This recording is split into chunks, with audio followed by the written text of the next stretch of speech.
Buenos días, ¿qué tal chicos? ¿Cómo están? Les saluda su profesor y amigo Jesús Narro Vázquez de la modesta casa de estudios de Uribes School. En esta oportunidad, para continuar así con nuestras labores académicas importantes, ya que nosotros no se debe ver pausada. Iniciamos una nueva unidad, un nuevo mes prácticamente, en el cual vamos a ir aprendiendo temas nuevos. El día de hoy hemos preparado una clase para los alumnos de segundo de secundaria, teniendo como tema el Imperio Carolingio, uno de los imperios muy conocidos, ya que va a ser uno de los imperios de la potencia, una potencia durante el periodo de la Alta Edad Media, ¿no? Que habíamos dicho va a haber la Alta Edad Media y la Baja Edad Media. Y este imperio prácticamente va a formar los países que hoy en día conocemos como Francia, Italia, Alemania. Va a fijar estas bases. Recuerden ustedes que prácticamente el territorio europeo está formado por reinos bárbaros, ¿no? Entre comillas, por así decirlo, ¿no? Entonces, cuán importante es hablar de de este primer imperio de la Edad Media, el Imperio Carolingio, ¿no? Ya que va a cimentar las bases de la nueva sociedad medieval y de la Europa que conocemos. Antes de poder entrar, es necesario entrar en materia, es necesario que recordemos un punto muy importante. Chicos, espero que ustedes, al igual que sus padres, también continúen, ¿no?, acatando responsablemente, empáticamente, lo dispuesto por nuestras autoridades para continuar evitando la propagación de esta enfermedad, de esta pandemia, de este virus. Sabiendo esto, queridos alumnos, de mi parte, al igual que ustedes, también continúo en casa, también continúo cuidándome, teniendo todos los cuidados, al igual que usted. Bien, vamos a dar paso a hablar acerca de nuestro tema, de nuestro, como se dice, tema de historia universal. Y vamos a ir conociendo acerca de este imperio carolingio, cómo surge, cómo se ideó, qué pasó, qué hizo, qué logró, quién es su máximo representante, o su rey, por así decirlo. ¿Quién será? Vamos a verlo. Presten atención, lápiz y papel para que tomen nota, chicos, por favor. Ya. El imperio carolingio, ¿no? Tenemos una representación gráfica donde el papa está coronando al rey, ¿no?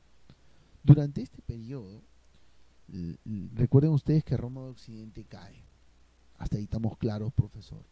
Cuando Roma de Occidente cae, la religión católica va a verse un poco con cierto desprestigio, ¿no? El pontificado, el papado, la iglesia católica, los papas no van a tener un dominio, un control, porque en cada uno de estos reinos bárbaros, cada uno va a alojarse con sus costumbres y con sus propios dioses. No van a asumir la religión católica y mucho menos lo que venga con ella. Pero tenemos una imagen de que el Papa está coronando a un rey, ¿sí? Durante este periodo, Carlos Magno va a ser coronado en el año 800 por el Papa León III como el Emperato Augustus, o el Emperador Augustus, o Carlos Augustus. Entonces, fue tanto el poder y el dominio de la Iglesia Católica que aquí parte su expansión, ¿no?, como teniendo autoridad dentro de los reyes, de designar qué papa, quién va a ser el futuro emperador y así. Todas esas cositas que son características propias de la Edad Media, y que va a dar las bases de un sistema feudal a futuro, vamos a entrar a hablar del feudalismo, se van a ver durante este periodo. Y por lo tanto, este tema es muy importante. ¿Por qué? Porque prácticamente nos va a dar a entender el origen de la formación de la edad medieval, de la sociedad medieval y del feudalismo. ¿Sí? Bien, Continuemos. ¿Dónde surgió el Imperio Carolingio? Muy bien, profesor. Una pregunta muy interesante. ¿Recuerdan ustedes acerca de los reinos germanos? Los francos van a ser uno de ellos. En el siglo III, estos reinos se van a ubicar al este del río Rin. Al este del río Rin, en este territorio. Estos reinos germanos, o los francos, por así decirlo, van a adoptar el cristianismo y el derecho romano. Adoptan, entonces, ¿quién es el que va a adoptar esto? El primero en adoptar el cristianismo en el siglo III. Van a ser estos reinos y va a ser Clodoveo. Clodoveo, prácticamente en el año 511, el reino va a estar dividido en 4 grandes regiones, el reino de los francos, ¿no? Ahí está marcado: Austrasia, Neustria, Aquitania y Borgoña. Borgoña, prácticamente el último rey merovingio que logró descentralizar el poder, fue Dagoberto I, quien estableció la ley sálica. Tras su muerte, él va a realizar una serie de alianzas, pero ya para este tiempo estos reyes, muy a pesar de que las esposas eran las que los inclinaban a querer adoptar el cristianismo, prácticamente estos reyes van a pasar una situación de que en mi dinastía son los que se van a encargar de hacer crecer el reino, pero era una cosa incierta. Recuerden ustedes que una cosa es el padre, quien reina, y otra cosa muy diferente, cómo va a reinar los hijos. Entonces, confiados estos reyes en que los herederos, los que los van a seguir, van a reinar bien, ¿no? Pues van a pasar a mejor vida, van a descansar. Así va a surgir y va a continuar la dinastía de estos reinos francos, germánicos, la dinastía merovingia. Y los últimos reyes de esta dinastía van a recibir el título de los reyes holgazanes, que no se preocuparon por hacer crecer o por expandirse o por darle un orden, por dar un sistema político normal. Pero en palacio, cada uno de estos reyes va a tener un mayordomo. Y estos van a encargar la política, la incapacidad, pues que al no poder dominar, van a encargar el reino a los mayordomos. Profesor, ¿esto va a traer consigo a los mayordomos? Sí, a los mayordomos. ¿Y qué va a pasar prácticamente? Uno, se va a detectar una incapacidad de los monarcas. Y prácticamente se va a ver se van a ver forzados a sorprenderse, ya que estos mayordomos van a tomar decisiones que ellos no se van a dar cuenta y van a pasar una serie de situaciones difíciles. Y prácticamente esto va a dar paso también, el aspecto bueno paso es que se va a formar una verdadera dinastía después, que sí se va a preocupar por querer mantener, no lo último que estaba haciendo Dagoberto I. Decíamos que ellos habían dejado, los reyes holgazanes dejaban que los mayordomos de palacio asuman el liderazgo. Uno de ellos va a ser Carlos Martel Eriestal, mayordomo de Austrasia, al servicio del rey Tirre IV, quien Carlos Martel, ¿cuál va a ser el enemigo de aquel entonces? Recuerden ustedes que uno de los pueblos o de los imperios enemigos durante este tiempo van a ser los musulmanes. Entonces los musulmanes prácticamente van a querer conquistar territorios. Uno de los territorios conquistados durante los que van a tener los omeyas, o sea, los musulmanes, va a ser la península hispánica y van a querer expandir su territorio. Pero Carlos Martel va a tomar la decisión de querer asumir esa situación y va a poner orden y él va a vencer a estos musulmanes en la batalla de Poitiers en el año 732, ¿no? va a contener ese avance y eso le va a permitir, como se dice, le va a permitir a él ganar un grado importantísimo dentro del linaje de la corona, ¿no? Ojo que Carlos Martel no es un heredero, sino que prácticamente asume la encargatura. Y lo conocen como mayordomo, no por el término de que sea el encargado del amo de llaves y de confianza, no. Así se le llamaba al primer ministro, ¿no? Era un cargo político que tenía después del rey. Era como el primer ministro en la actualidad. Entonces, por eso es que le dicen, no, se encarga el liderazgo al mayordomo de palacio, no, al primer ministro de palacio. Y él asume, ¿no? Es igualito como, en este caso, al retirarse el señor Kuczynski, nuestro expresidente, asume la encargatura el primer ministro. Me dejo entender como líder del país. Igualito fue Carlos Martel, al ver que los reyes catalogados holgazanes no podían asumir el liderazgo, Carlos Martel lo asume. Y él detiene el avance de los musulmanes, que les decía en la batalla de Potier, de este califato omeya. Así prácticamente el mayordomo de palacio va a adquirir fuerza ante esto y se va a ir posicionando dentro de la corona. Carlos Martel, ¿no?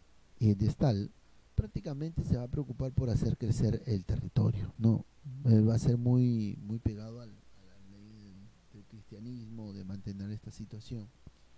Es así que su hijo, Pepino el Breve, ¿no? Hijo de Carlos Martel, va a terminar con derrotar a uno de los últimos reyes holgazanes, Childerico III, ¿no? Ahora, esto le va a permitir a Pepino el Breve cimentar las bases de la nueva dinastía carolingia. Y él fue coronado por el Papa Esteban II en el año 754 como recompensa por el apoyo que le prestó ante la amenaza de los lombardos. Los lombardos, recuerden ustedes que prácticamente van a adueñarse del territorio de Italia, ¿no? Como veíamos, eso era otros reinos bárbaros, entre comillas, ¿no? Por así decirlo, que tenía pues toda la península dominada. Este papa, al coronarlo, le va a ceder algunos territorios, ¿no? Entonces esto prácticamente va a permitirle a Pepino el Breve ir creciendo el territorio con la dinastía carolingia.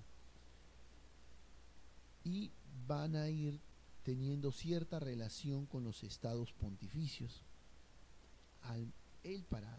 Antes de que el territorio se descontrole, se va a preocupar por dejar lo que él había logrado, la expansión del imperio de la dinastía carolingia y de los territorios donados por el Papa Esteban II y otros más, va a dejar el reino a sus hijos, Carlomán y Carlos, en el año 768. Entre estos dos va a haber ciertas disputas. Profesor, creo que Carlos es conocido como Carlos Magno, sí, pero entre ellos va a haber cierta disputa por, como se dice, tener y mantener el reino que su papá Pipino el Breve y su abuelo, prácticamente Carlos Martel, habían logrado obtener. Entonces,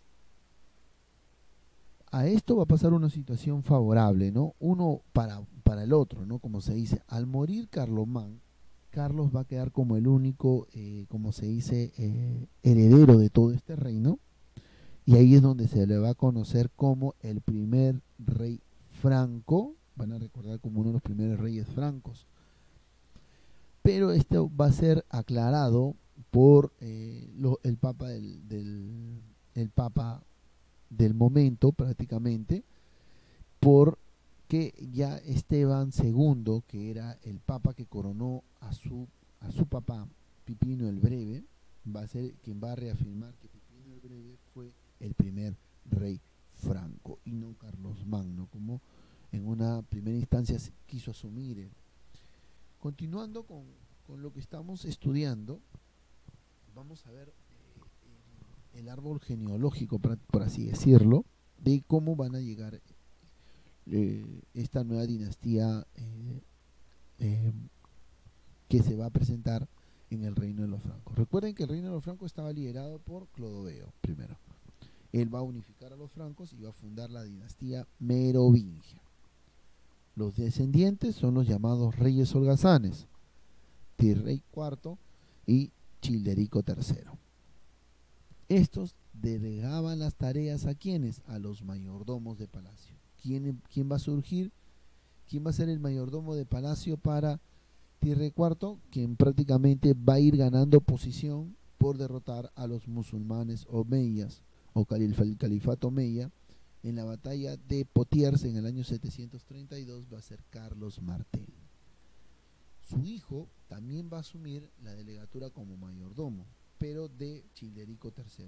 Pero él va a derrocar a este rey, último rey holgazán. Y es ahí donde prácticamente Pipino el Breve va a establecer la dinastía carolingia, considerado como el primer rey franco.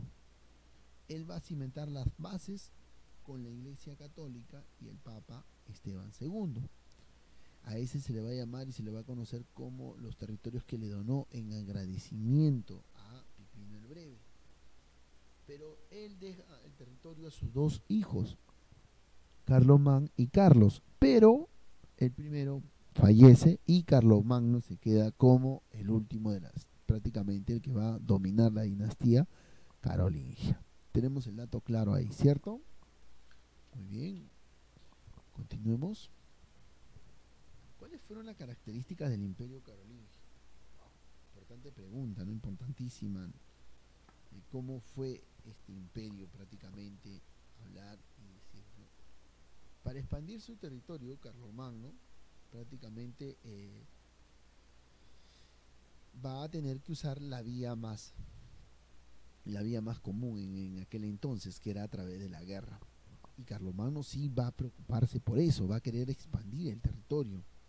Entonces una de esas primeras batallas va a ser con los sajones y ahí va a ir anexando territorio, ¿no? Recuerden ustedes que los sajones están prácticamente al norte de Europa, ¿no?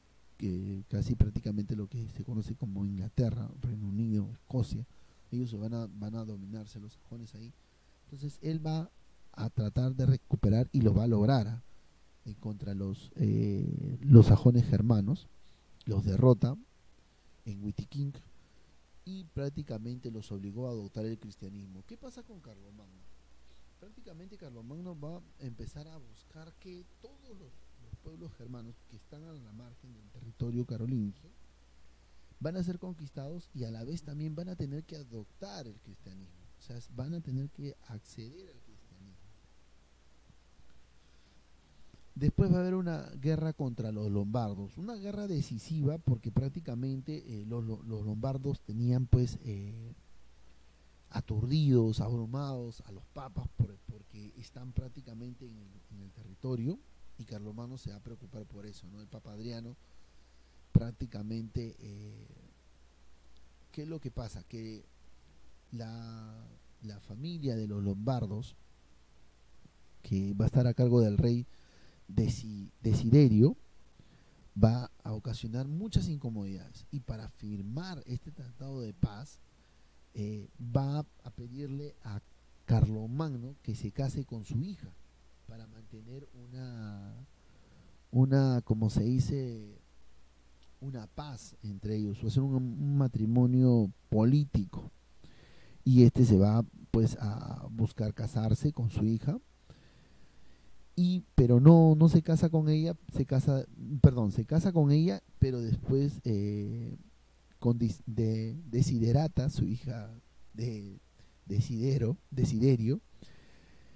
pero él la saca de como esposa y asume Hilderraga, ¿no? como tal, y esto pues prácticamente se denomina un matrimonio político arreglado, como se dice. ¿no? Ante los lombardos por no querer soltar el territorio. Ya para este entonces, en el año 774, está como Papa León III, ya en Roma, en los estados pontificios, ya no Adriano I, y este rey de los francos y de los lombardos, que va a ser Carlos Magno, al haberse casado y al tener solidez, lo que va a hacer es agarrar y desterrar a Desiderio y a sus esposas. Y no solamente a sus esposas, sino también a sus hijos. Los destierra para mantener, como se dice, un orden en el territorio, en la región. Los manda a desterrar y los expulsa de ahí. Ya para el año 780 se van a anexar todos estos, ellos van a recibir al cristianismo, los lombardos también, ¿no? Y ya no van a ser considerados como paganos, ¿no? Es aquí donde la Iglesia Católica va a tener el mismo rango o el mismo nivel político, ¿no? Que vamos a ver más adelante, ¿no? Y ya sabemos por qué, ¿no? ¿Dónde parte ese poder? Parte en este tiempo, gracias a Carlos Magno, que le da como se dice, a pesar de que él expande el territorio, tiene como tal expandir también el cristianismo. Una primera situación difícil va a ser con la guerra contra los musulmanes, ¿no? Porque prácticamente la península hispánica, o sea, la península española, va a estar dominada por ellos. Prácticamente, al querer recuperar Zaragoza, ese es uno de los primeros reinos que él quiere recuperar, se va a enfrentar en la batalla de Roncesvalles, donde prácticamente va a morir su sobrino, ¿no? El conde Roldán, hecho que prácticamente inspira el cantar de Roldán, ¿no? Una primera canción de gesta francés. Ya para el año 801, Carlomagno conquista Barcelona, se estableció una marca hispánica, un modelo de vida hispánico, y ya prácticamente el territorio para el año 800 va a crecer en adelante.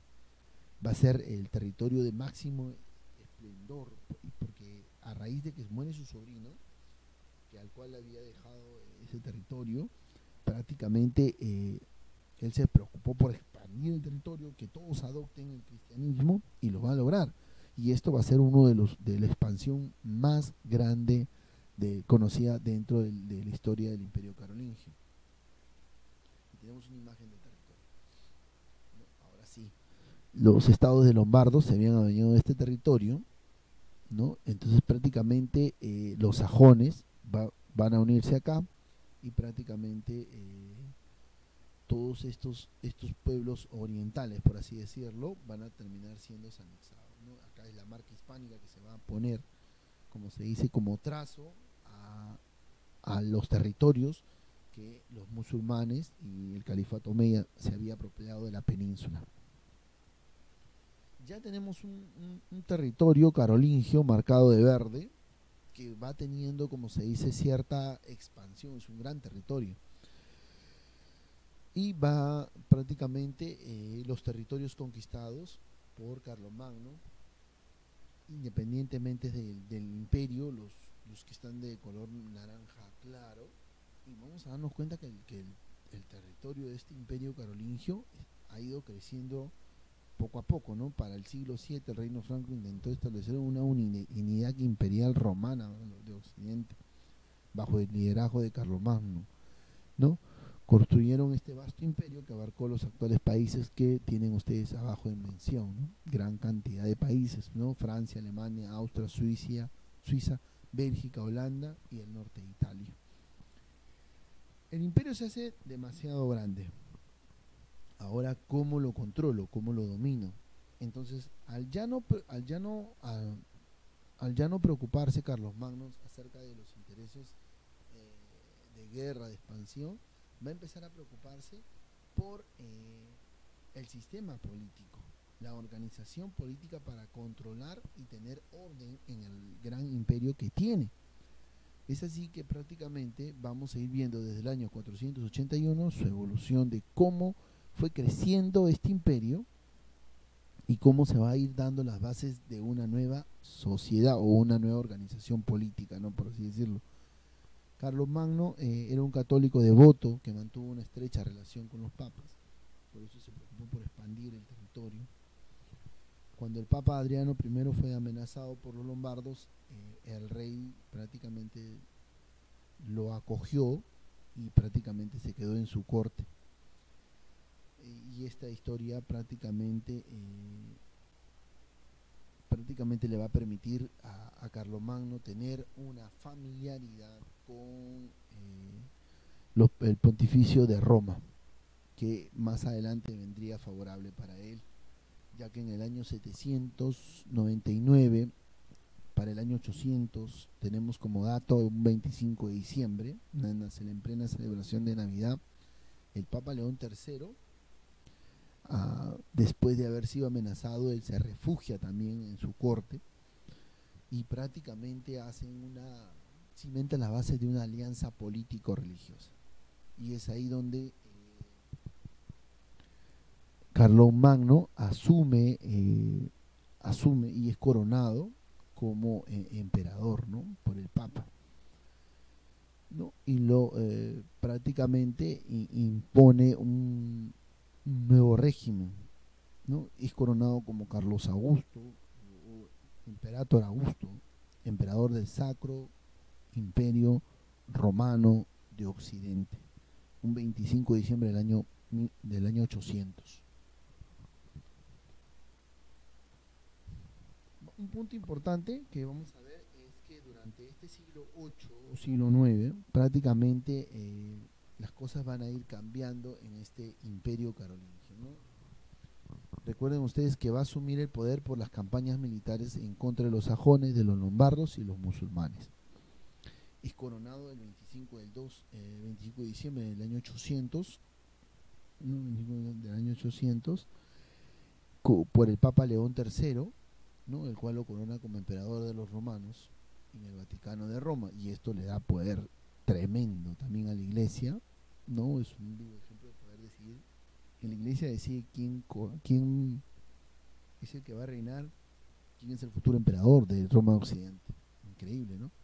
El objetivo político que tuvo y que se le plasmó y que lo empezó a poner en práctica va a ser reconstruir el antiguo imperio romano de Occidente, en alianza con la Iglesia Católica, que es lo primordial que va a querer hacer Carlomagno. Entonces, para dominar el territorio que habíamos dicho extenso, él lo va a formar en condados, marcas y ducados.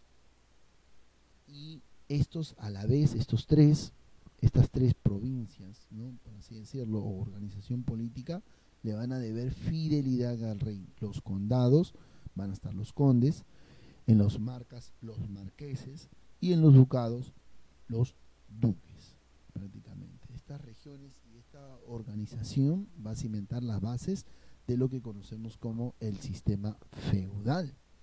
Y la sociedad, lógico, va a cambiar, la pirámide social va a cambiar durante el tiempo del Imperio Carolingio. La capital, Aquisgrán, ¿no? La religión va a ser romana. Él va a tener los misi dominici, o sea, los enviados del Señor, para supervisar cómo se está llevando toda esta situación en cada uno de esos reinos. Anualmente se realizaban asambleas, ¿no? En los Campos de Mayo, de cuyos acuerdos surgían las leyes conocidas como capitulares. O sea, los capitulares eran las leyes que después de la asamblea en los Campos de Mayo, surgían para dominio del territorio del Imperio Carolingio, como se había plasmado. Esto va a permitir que allá entrados en edad, ¿no? Carlomagno ya no se va a preocupar por más guerras, decíamos, sino se va a preocupar para el siglo VIII de realizar todo un renacimiento cultural carolingio. Va a impulsar las escuelas, esto va a permitir, como se dice, dar una nueva cultura a las clases altas. Cuando él se propone traer la educación o preocuparse por hacer una reforma educativa, solamente lo hace para las clases altas. No se preocupó por la clase baja, los esclavos, etcétera, sino más que nada por las clases altas. Y estos, a su vez, prácticamente va a ser un gran aporte a la humanidad, ¿no? Porque va a modelar la futura sociedad europea, ¿no? Va a surgir una escritura, ¿no? Ahí tenemos marcado las escuelas y las artes que van a tener el permiso de poder fomentarse, difundir y prácticamente es inventar, ¿no? Con él prácticamente va a surgir la escritura carolingia, una escritura que va a ser la base de la escritura latina. El latín prácticamente va a ser el idioma, la lengua oficial.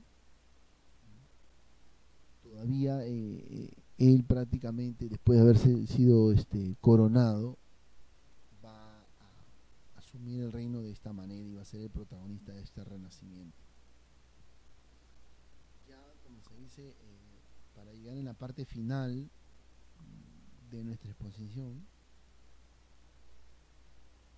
vamos a ver cómo llega a su fin este imperio carolingio. Carlos Magno, a su muerte van a asumir al trono sus hijos, ¿no? Sus hijos, en este caso, le va a dejar a su hijo Luis el Piadoso. A su hijo, perdón, yo dije a sus hijos, no, es a su hijo, a Luis el Piadoso, el cual se va a encargar de extender el territorio, ¿no? Como se dice. Pero él no va a ser así. Luis el Piadoso prácticamente va a traer consigo, como se dice, una serie de situaciones difíciles, ¿no? No se va a preocupar. Él va a tener 3 hijos, ¿no?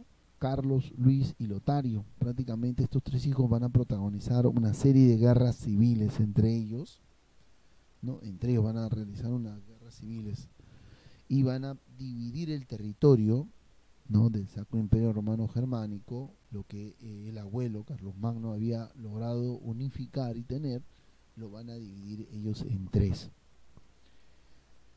En la parte occidental, lo que conocemos hoy en día como parte del territorio francés, va a estar va a estar Carlos el Calvo en este territorio, en Occidente. En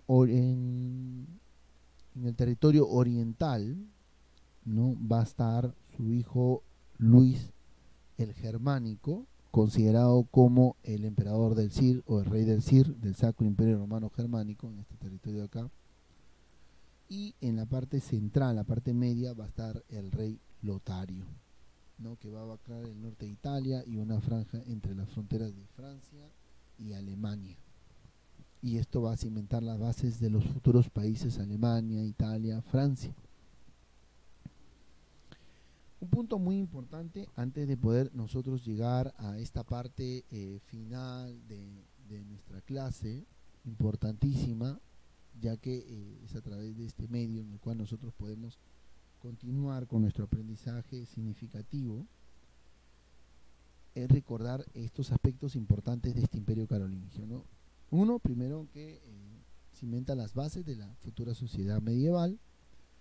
2, cómo la Iglesia Católica empieza a tener un inmenso dominio, poder y control, ¿no? En la corona, que a través de estos reinos francos se va a cimentar prácticamente el sistema feudal, un futuro sistema feudal que vamos a hablar nosotros más adelante. Y también prácticamente la preocupación de este emperador Carlos Magnus por realizar un trabajo no solamente de expansión, sino también de cultura, ¿no? El preocuparse no por todos, pero se preocupó por darle una educación y promocionar un renacimiento artístico durante su imperio.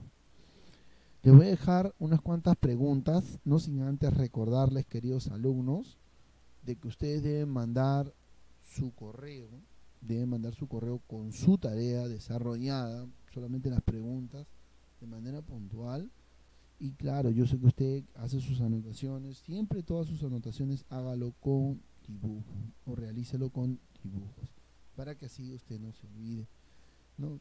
Dibuje y así también usted va a poder, como se dice, ir teniendo la información en primera mano. En, en algunos intermedios de lo que estamos, de lo que usted va a ver en el video, hay unos esquemas que son importantísimos. Yo le sugiero que usted anote esos esquemas y hay contenidos o frases o palabras importantísimas que están subrayadas o puestas con otro color que nos van a servir a nosotros. Chicos, envíen su correo, su tarea, al correo que se les está dejando acá, que es el único correo que se está trabajando, ¿ya? Que es 3jesushistoriauniversal@gmail.com. Profesor, ¿nos va a ayudar un poquito resolviendo la tarea? Sí, siempre nunca está de más. ¿De dónde surgió el Imperio Carolingio? Ahí usted ya sabe, ya.